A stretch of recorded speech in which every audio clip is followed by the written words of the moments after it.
siapa si Pusung. Tanya dia lah bagaimana karakter saya. Jangan bilang saya nggak berani menyampaikan. Loh, gara-gara saya berani menyampaikan kebenaran, loh, pangkat saya nggak naik. Tahu nggak Pak Teddy?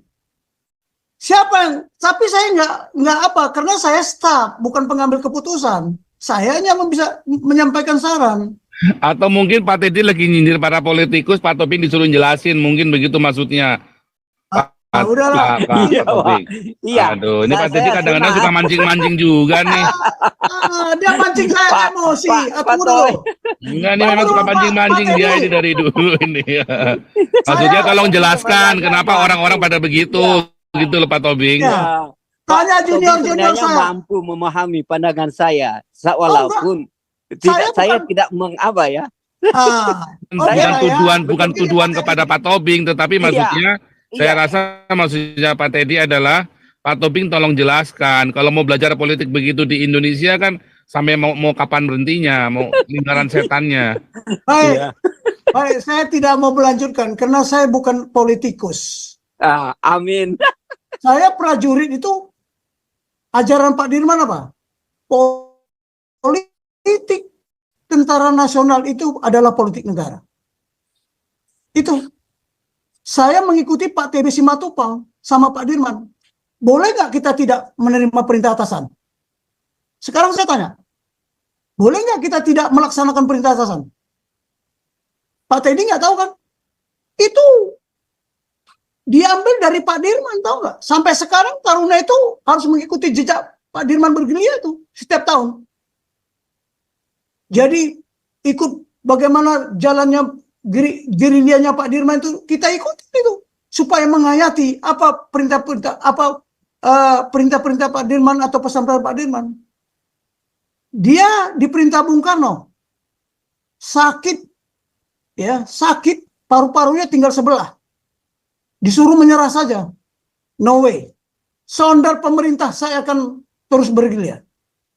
Itu yang saya ikuti. Pak TB Simatupang pernah menyarankan sama Bung Karno, Pak, Bapak jangan seperti berpakaian dinas sajalah, seperti tentara. Loh, saya ngikutin leadershipnya pemimpin-pemimpin yang berkarakter. Tanya junior saya, ini banyak junior saya di sini mengikuti itu. Tanya dia. Loh, Pak Teddy kira saya orang penjilat. Oh enggak, no way. Politik saya ini politik negara. Makanya saya mau menunjukkan malam ini, pantas nggak si Anies sama si Ganjar itu dipidana? Ya kita lihat aja. Jadi jangan mengembang ke sana masalah pribadi diungkit-ungkit. Apa yang salah sama saya? Itu saya Pak Tobing digiring itu sama Pak Teddy buat ngocehin para politikus yang lain itu. Pak Jenderal, ini ada yang ngantri, boleh lanjut ya Pak ya? Lanjut aja lah, lanjut. Nanti kita. Selamat malam Pak Hairanus Tarigan, silakan Pak. Terima kasih atas kesabarannya. Pak Hairanus, halo, silakan Pak. Terima kasih Pak. Selamat malam Pak Jenderal. Sudah lama enggak Pak. Kayak berita sini. Muajua, damai sejahtera. Muajua dulu lah, ya.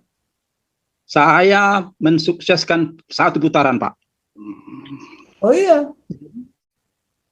Saya kembali mengingat selalu juming Bapak, ya, bahwa standar operasi pertahanan keamanan kita, Bapak bilang nggak ada.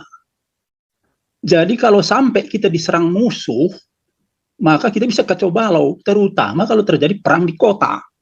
Karena perang gerilya sekarang itu sudah ditinggalkan. Sekarang perang kota yang terjadi sekarang ini seperti di Israel. Karena Bapak, kalau nggak salah Pak, ada saya simpan YouTube-nya. Standar operasi tidak ada. Karena Bapak ahli strategi tahu apa itu. Tidak ada itu standar operasi. Makanya kalau sampai kita diserang musuh, maka kita bisa kacau balau. Apalagi kalau terjadi perang kota. Nah, itu satu Pak ya. Jadi bagaimana pertahanan keamanan kita sekarang ini dengan yang Bapak bilang standar operasi pertahanan keamanan itu tidak ada. Nah, terus yang berikutnya Pak, perang sekarang kan perang cyber, Pak. Seperti Bapak bilang tadi, perang cyber. Jadi kalau TNI itu tidak menguasai teknologi komputer, ya, prajurit-prajuritnya tidak menguasai teknologi komputer, secanggih apapun senjata yang kita miliki, maka ketika itu tembakan tidak akan kena sasaran. Tidak akan kena sasaran itu kalau kita tidak menguasai teknologi komputer. Nah, saya tidak tahu, Pak, apakah TNI itu memiliki prajurit-prajuritnya yang ahli dalam digital. Saya ada mengetahui, Pak, ya, karena adalah orang yang bekerja, ya, seperti di bank BUMN yang besar itu. Mereka itu masuk dalam grup digital banking delivery. Nah, mereka ini bekerja, Pak, sampai pagi kalau ada masalah di jaringan. Mereka bukan server, Pak. Mereka yang mengatur semua lalu lintas informasi ke seluruh bank-bank di seluruh Indonesia ini, bahkan ke luar negeri. Dia bekerja di BUMN yang besar itu. Nah, bagaimana, Pak? Kalau memang TNI belum menguasai seperti itu, saya menyarankan kepada Bapak, kalau nanti Pak Prabowo terpilih menjadi presiden, Bapak usulkanlah supaya rekrutlah tenaga-tenaga yang ada di bank BUMN. Siapa yang jadi presiden? Prabowo. Oke. Kalau nanti Prabowo jadi presiden, Bapak bisa mengusulkan saran saya supaya direkrut itu tenaga-tenaga digital banking delivery yang ada di BUMN besar itu. Mereka tenaga muda yang energik, Pak. Bekerjanya juga sama seperti TNI itu. Bisa sampai pagi, mereka tidak pulang-pulang dari kantor itu. Sampai pagi, Pak, kalau ada masalah. Nah, mungkin bisa itu dipakai. Kasih insentif yang besar sama dia, Pak. Kalau kita mau ingin memiliki TNI yang kuat, yang handal. Sehingga musuh menakutin kita. Karena kita menguasai teknologi komputer itu. Dan mereka ini, Pak, ya, yang di bank ini, mereka bisa menyiapkan infrastruktur sampai 50.000 per detik. Bayangkan, Pak. 50.000 per detik. Apakah TNI bisa seperti itu kalau ada musuh menyerang kita? Mengganggu sistem informasi kita, internet kita, jaringan kita. Bisakah bekerja seperti orang yang di bank itu? Ya, digital banking delivery itu. Nah, itu, Pak, ya, yang sebagai dari saya, Pak. Terima kasih, Pak Jenderal. Salam sehat selalu. Oh ya, sehat. Pak siapa? Airanus, Pak Tarigan aja lah ya. Jadi begini sih, Bapak tanya aja, ya, sudah ada nggak pertahanan Kota Medan? Wah, aku nggak. Tanya aja sama Panglima sana. Nah, itulah saya bilang. Kurasa belum, Pak. Amburadul lah. Jadi begini, ini baru artinya kita menyesuaikan keadaan juga lah. Jadi situasi yang berkembang dan cilakanya kita ketinggalan terus, ketinggalan mungkin 10 langkah dari calon-calon lawan kita. Coba aja lah, komando gabungan baru dibentuk kembali baru tanggal 27 November 2019. Komando gabungan ya, komando yang melaksanakan operasi atau yang melaksanakan kampanye secara gabungan. Karena operasi mandiri, dia operasi angkatan darat di Matra darat, operasi angkatan udara di Matra udara, operasi angkatan laut di Matra. Matra itu tempat bertempur, ya, dari matras. Kalau matras ini itu apa? Ya itulah. Tapi orang salah mengartikan juga. Jadi dia bertempurnya masih ada ego sentral. Ya, ego sentral. Nama sekolahnya dulu pun Seskogap, sekarang dirubah. Waktu reformasi dirubah. Bukan Seskogap lagi, padahal itu Joint Command and Staff College. Di situ digabung ketiga angkatan itu. Saya kan dosen di situ. Di angkatan masing-masing Sesko A, Sesko AL, Sesko AU. Saya juga ngajar di situ. Ya. Tapi ego sentral itu masih ada. Karena waktu zaman Bung Karno itu bukan Kepala Staf Angkatan Udara, tapi Panglima Angkatan Udara, Panglima Angkatan Laut, Panglima Angkatan Darat. Jadi coba lihat sejarah. Baru zamannya Pak Harto jadi presiden, makanya diangkatnya Pak Panggabean. Pak Panggabean itu mengintegrasikan ABRI.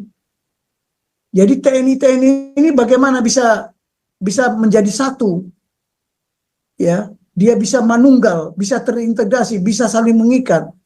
Itu zamannya Pak Panggabean, dia ditugasi untuk itu. Biar Anda tahu juga sejarahnya. Makanya saya bilang, Ya, ego sentral itu masih ada karena harusnya itu sekarang udah dididik. Jadi kalau sudah komando gabungan, visinya gabungan, bukan lagi visi angkatan. Ya. Itu saya katakan Kogab sekarang ini belum bisa berjalan. Belum bisa berjalan. Contohnya, Kodam-kodam itu sekarang di Sumatera aja berapa kodam? Kodam Aceh, Kodam 1, ya. ya, Kodam 2, dulu Kodam 1 namanya Aceh itu. Sekarang Kodam 1 Bukit Barisan, Kodam 3. Ya kan? ya.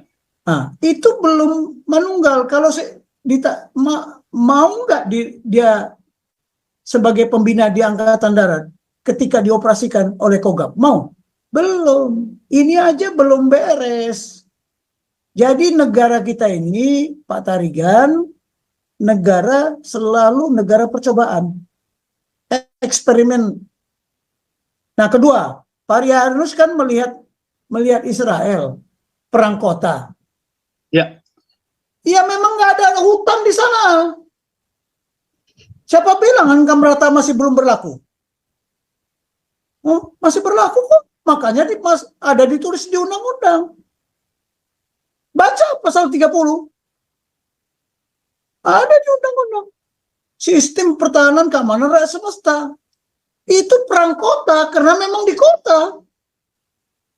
Kalau di hutan, perang hutan apaan? Di mana hutan di sana? Mau sembunyi di mana? Makanya dia bikin terowongan. Tapi keliru. Terowongan kok di kota. Kalau Vietnam lain, hutan kok masih ada hutannya. Kita hutan semua isinya, tapi udah digundulin. Jadi Pak Rianus jangan bilang saya ini 13 tahun di staf operasi, jadi tahu semua saya. Tapi kan itu rahasia.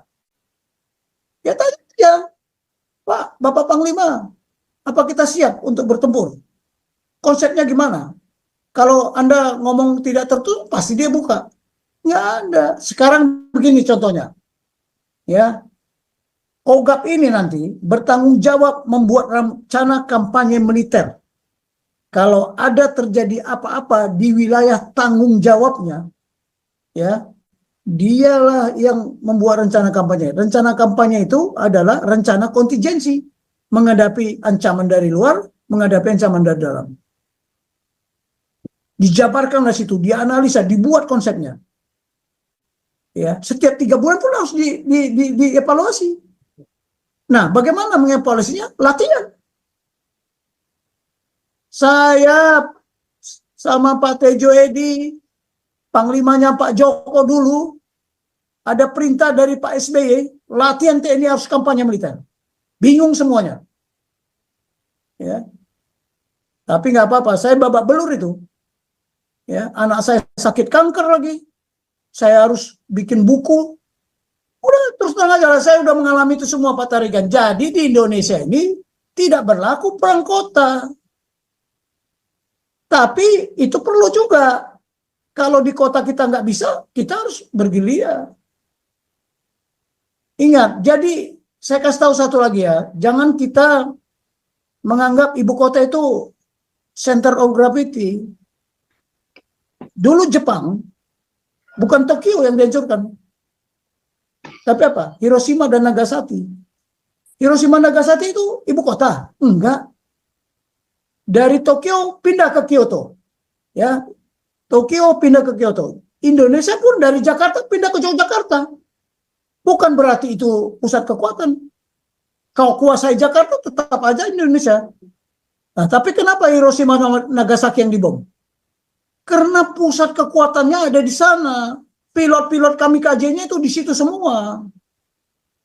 Nah, tolong jangan kita menyampaikan sesuatu tanpa menganalisa. Makanya perang itu lihat medannya. Di gurun pasir dengan di sini beda. Jadi kita jangan, oh kita harus perang kota. Enggak juga. Enggak juga. Contoh Rusia. Waktu Napoleon sampai ke Rusia, apa yang dibikin Rusia taktik yang menghadapi Napoleon? Ya, dibakar semua lumbung-lumbung makanan. Nah, sebentar ya biar dioperasikan sama ajudan saya. Dia kunci ini. Sebentar ya Pak Paul. Biar bisa dibuka. Siap Pak Jenderal, kita nunggu. Jadi itu Pak Tarigan. Nah, jadi kita tidak hanya perang kota.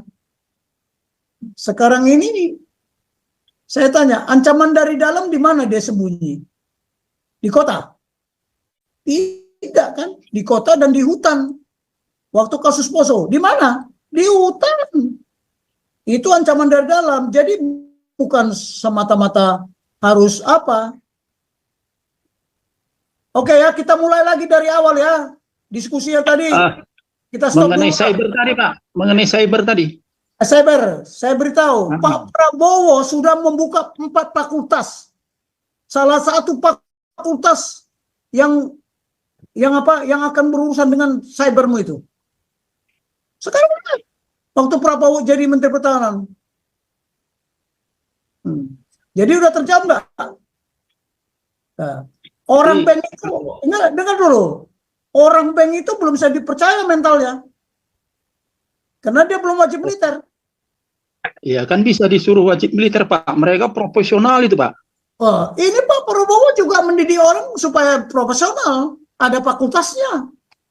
Tapi pengalaman mereka belum seperti orang-orang yang di bank itu, Pak. Mereka sudah berpengalaman. Oke, kita sistem pertahanan keamanan rakyat semesta. Semua orang bertanggung jawab masalah pertahanan ini, termasuk Anda. Sekarang saya tanya, Anda pernah dikasih tahu nggak doktrin pertahanan keamanan semesta? Tahu lah, Pak. Kewiraan saya 2 semester itu, yang masih kolonel. Itu kewiraan itu nggak ada. Anda mau gini Tarigan, ya sini. Ya. Coba besok kau bicara masalah kewiraanmu di Zoom ini. Biar saya kupas. Itu pelajaran kewirausahaan itu cuman retorika aja dulu kita kuliah itu dulu. Waduh, kacau sekali itu ya. Nggak ada isinya. Akhirnya ceritanya cuma penggiringan politik. Kalau saya dulu waktu di KSW ya digiring jadi PDIP. Dulu waktu kewiraan ya. Kita semua. Pak, kita kasih kesempatan Pak Teddy ya. Pak Jenderal ya izin ya Pak ya. Udah nunggu. Boleh Pak, satu aja. Satu aja ya, nanti kita buka. Ini komputer saya sudah bisa dibuka ya. Satu aja ya, Pak Teddy. Iya, shalom Pak Tobing. Pak. Ya, Selamat malam, Pak Teddy. selamat pagi. Malam. Jangan tersinggung kalau saya bikin sakit telinganya, itu aja. Iya. Saya lanjut. Pak Tobing. Yoi. Iya. Ini mungkin pertanyaan atau apa ya? Saya cuma mau sedikit itu. Saya boleh kan mengkritik Pak Tobing. Kadang-kadang teman-teman di sini kayak nggak punya nyali untuk menentang pendapat-pendapat dari Pak Tobing. Oke. Karena saya mengikuti dari pertama. Saya bilang saya mengikuti dari pertama. Saya mau katakan ya, kalau pandangan saya tentang penjelasan Pak Tobing ya. Saya mau melihat apakah di sini kita akan belajar tentang politik sebagai ilmu, saya bilang sebagai seni, politik sebagai sejarah, atau saya bilang politik sebagai ular minyak. Bolehlah bilang ular minyak. Itu pertama teman-teman di sini supaya nalar kita berjalan. Ya. Seolah-olah narasi kita hanya dengar Pak Tobing terbawa dengan arus narasinya itu. Walaupun penjelasan Pak Tobing kadang-kadang melebar. Ya, ada pertanyaan yang ditanya tidak relevan dengan jawaban. Ya kan? Karena otaknya Pak Tobing sangat cemerlang, saya bilang. Memang saya senang. Ya, tadi sampai bicara dunia internasional, tapi kita terkooptasi dengan bicara politik nasional, gitu kan. Dalam pemahaman saya tentang kalau kita bicara politik nasional secara ilmu kita bisa jelaskan inilah negara demokrasi. Ya nanti ada orang berframing begini nggak apa-apa, bagian daripada demokrasi.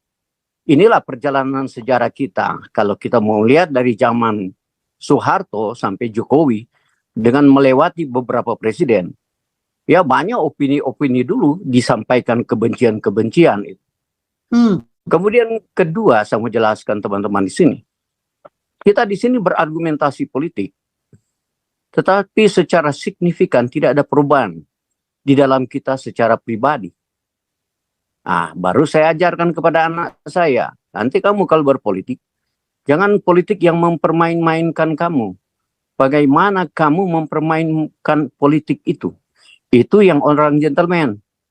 Kalau kita bagian dari sini, saya mau melihat narasinya kita lagi dimain-mainkan oleh politik. Bukan kita mempermainkan politik itu. Saya boleh kasih contoh ya di sini, kayak Pak Tobing ini. Pak Tobing ini waktu dia masih tugas dia takut bicara begini. Karena tunggu dulu Pak Teddy. Oh enggak, tunggu, jangan potong dulu Pak. Saya coba nanti Bapak ya. Saya melihat gini Pak. Ya karakter militer itu waktu dia dinas diperintah oleh seorang pejabat sipil selalu siapa. Itu kan benar dari zaman dulu.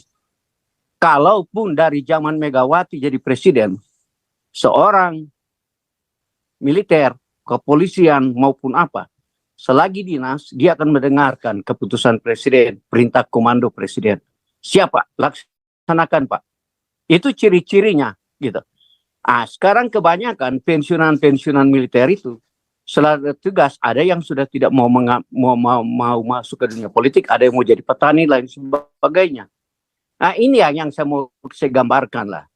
Memang benar saya bilang penjelasan Pak Tobing luar biasa. Saya bilang penguasaan militer, strategi militer luar biasa. Tetapi kalau saya sudah keluar dari tugas militer itu bagus. Tapi waktu di dalam itu pasti tidak akan berbahasa begitu. Karena sudah diajarkan, sudah terframing dari dulu bahwa militer itu tidak boleh berpolitik atau polisi itu tidak lain sebagainya atau ASN itu sudah terframing zaman Soeharto sampai saya sudah tahu zaman Jokowi sekarang. Ini yang saya mau gambarkan teman-teman di tempat ini. Ya kalau Pak Tobing contoh, saya bilang Pak Tobing pun kalau secara dini dipanggil contoh lah ini dipanggil Megawati staf ahli. Ya seandainya, saya bilang seandainya pasti Pak Tobing akan berkiripa bicara kebaikan PDI dan lain sebagainya. Ataupun Pak Tobing menjadi staf ahli daripada Bapak Anies Baswedan dan konco-konconya. Tentu Pak Tobing bagaimana cara mempersuasi, menarasikan keahliannya dari Pak Anies Baswedan. Begitu kan bagian dari politik. Tetapi kalau seorang kita keluar dari dunia politik dan kita belajar itu sebagai ilmu, kita akan melihat fenomena-fenomena itu. Apa yang dikatakan Prabowo, apa yang dikatakan Ganjar, apa yang dikatakan Anies. Sebagai suatu analisa bagi kita. Tetapi itu tidak bagian daripada konflik negara nanti. Karena apa Pak? Kebiasaan begitu terjadi, narasi dulu kalau Prabowo jadi akan terjadi begini, kalau Jokowi jadi akan terjadi begitu. Itu kan narasi dulu, pemilihan tahun yang lalu. Orang-orang di ELC itu bicara begitu, orang pintar bicara begitu sama. Yang jadi pokok bagi saya sekarang Pak, ternyata tidak ada perubahan, ya. Orang-orang tidak ada perubahan secara signifikan, ya, bagi orang-orang pribadi itu. Setelah dia memilih, terikuti apa yang dia pilih, tokoh yang dia pilih, dia tidak akan ada perubahan secara signifikan. Yang jadi perubahan adalah mereka yang mempermainkan politik itu. Yang duduk sebagai oligarki. Pak Teddy. Intinya apa? Terima kasih Pak Teddy belum kenal Pak Tobing, Pak Teddy. Pak Tobing dari dulu selalu konsisten dengan pendapatnya Pak Tobing pribadi. Pak Tobing Pak Teddy terframing dengan para politikus yang sudah ada ikut siapa jadi belainnya siapa begitu kan. Nah, tapi kalau Pak Tobing ini beda, makanya karirnya nggak lancar. Kalau Pak Tobing seperti yang Pak Teddy deskripsikan, ya Pak Tobing sekarang ya sudah minimum udah bintang 3 lah. Itu bedanya di situ Pak Tobing, Pak Teddy. Makanya caranya Pak Teddy menilai memukul rata seakan-akan Pak Tobing adalah bagian dari orang-orang itu. Itu adalah sebuah framing, Nah, itu nggak berlaku di sini Pak Teddy kalau dalam hal itu. Itulah sebabnya kita dengan Pak Tobing jalan terus. Kalau enggak kita nggak mau juga gitu loh. Karena kan berarti tidak ada pendirian sendiri. Oke, selanjutnya Pak Tobing silakan jelaskan.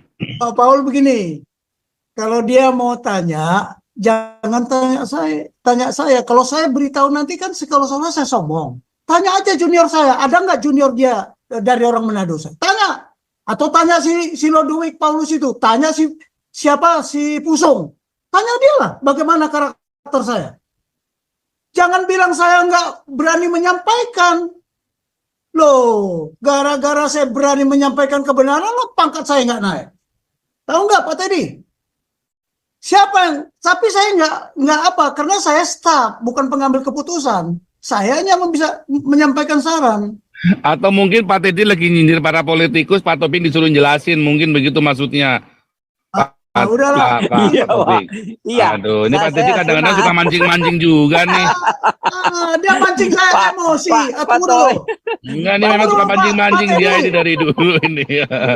Maksudnya tolong jelaskan kenapa orang-orang pada begitu, gitu loh Pak Tobing. Ya. Tanya junior-junior saya. Mampu memahami pandangan saya, walaupun saya tidak mengapa ya. Bukan tuduhan kepada Pak Tobing, tetapi maksudnya saya rasa maksudnya Pak Teddy adalah Pak Tobing tolong jelaskan kalau mau belajar politik begitu di Indonesia kan sampai mau kapan berhentinya, mau lingkaran setannya. Baik, saya tidak mau melanjutkan karena saya bukan politikus. Amin.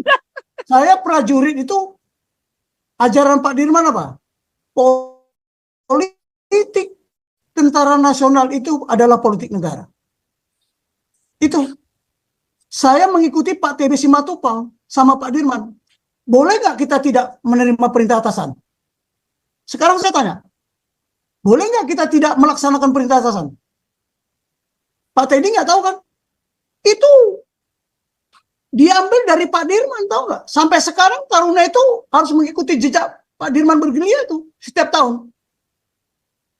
Jadi ikut bagaimana jalannya gerilyanya Pak Dirman itu kita ikuti itu supaya menghayati apa perintah-perintah Pak Dirman atau pesan-pesan Pak Dirman. Dia diperintah Bung Karno sakit paru-parunya tinggal sebelah, disuruh menyerah saja, no way, sondar pemerintah saya akan terus bergerilya. Itu yang saya ikuti. Pak TB Simatupang pernah menyarankan sama Bung Karno, Pak, Bapak jangan seperti berpakaian dinas sajalah, seperti tentara. Loh, saya ngikutin leadershipnya pemimpin-pemimpin yang berkarakter. Tanya junior saya, ini banyak junior saya di sini mengikuti itu. Dia. Loh, Pak Teddy kira saya orang penjilat. Oh enggak, no way. Politik saya ini politik negara. Makanya saya mau menunjukkan malam ini, pantas nggak si Anies sama si Ganjar itu dipidana? Ya kita lihat aja. Jadi jangan mengembang ke sana masalah pribadi diungkit-ungkit. Apa yang salah sama saya? Itu saya Pak Tobing digiring itu sama Pak Teddy buat nggak ngocehin para bisa. politikus yang lain itu.